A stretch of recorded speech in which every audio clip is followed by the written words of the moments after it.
మన తెలుగువారి పండగల్లో మొదటిదైన ఉగాది వెనుక చాలా ఆసక్తికరమైన పురాణ కథలు ఎన్నో ఉన్నాయి. అసలు ఈ రోజు ఎలా ఏర్పడింది? దీని విశిష్టత ఏమిటో ఇప్పుడు ఈ వీడియోలో పూర్తిగా తెలుసుకునే ప్రయత్నం చేద్దాం. బ్రహ్మదేవుడి యొక్క సృష్టి ఆరంభం అంటే పురాణాల ప్రకారం ఈ విశ్వాన్ని సృష్టించిన బ్రహ్మదేవుడు తన సృష్టిని సరిగ్గా ఈ చైత్ర శుద్ధ పాడ్యమునానే ప్రారంభించాడు. అంటే ఈ ప్రపంచం ఉనికిలోకి వచ్చిన మొదటి రోజు అన్నమాట.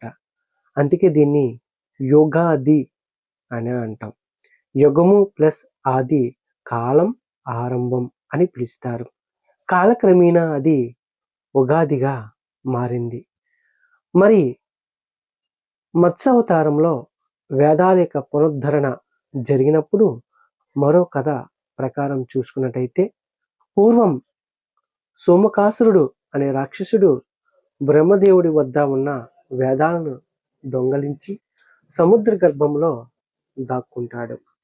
అప్పుడు శ్రీ మహావిష్ణువు మత్స్యావతారం అంటే చేప రూపంలో ఎత్తి ఆ రాక్షసుని సంహరించి వేదాలను తిరిగి తెచ్చి బ్రహ్మకు అప్పగించాడు. వేదాల పునరుద్ధరణ జరిగి మళ్ళీ ధర్మ సంస్థాపన జరిగి ఈ రోజుని మనం ఉగాదిగా జరుపుకుంటాం. అయితే ఈ ఉగాది యొక్క విశిష్టతలు ఏమిటి అని చూసినట్టయితే మన భారతీయ కాలమానం ప్రకారం 60 ఏళ్ళు ఉంటాయి. అంటే ప్రభవం నుంచి క్షయ వరకు. ప్రతి ఏడాది ఈ చైత్ర శుద్ధ పాడ్యముతోనే కొత్త సంవత్సరం మొదలవుతుంది. అలాగే వసంత ఋతువు. ప్రకృతి కూడా పాత ఆకులు రాల్చి కొత్త చిగుళ్ళతో కలకలలాడుతూ కొత్తదనానికి స్వాగతం పలికే సమయం కూడా ఇదే. అలాగే షడ్రుచుల సమ్మేళనం.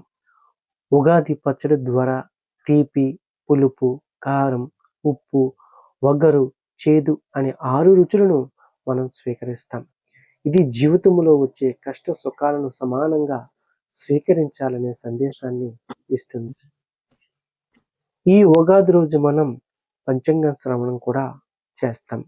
అంటే ఈ ఏడాది మనం రాశి ఫలాలు ఎలా ఉన్నాయో, వర్షాలు ఎలా కురుస్తాయో తెలుసుకోవడం మన యొక్క ఆచారం. మరి మీరు ఈ ఉగాది పచ్చడిని కూడా స్వయంగా తయారు చేస్తున్నారా? అలాగే ఈ రోజున పంచాంగ శ్రవణం గురించి తెలుసుకుంటున్నారా? కామెంట్స్ రూపంలో తెలియజేయండి. ఈ వీడియో నచ్చితే లైక్ మరియు కామెంట్ చేయండి. ఓకేనా? Thank you. Bye bye.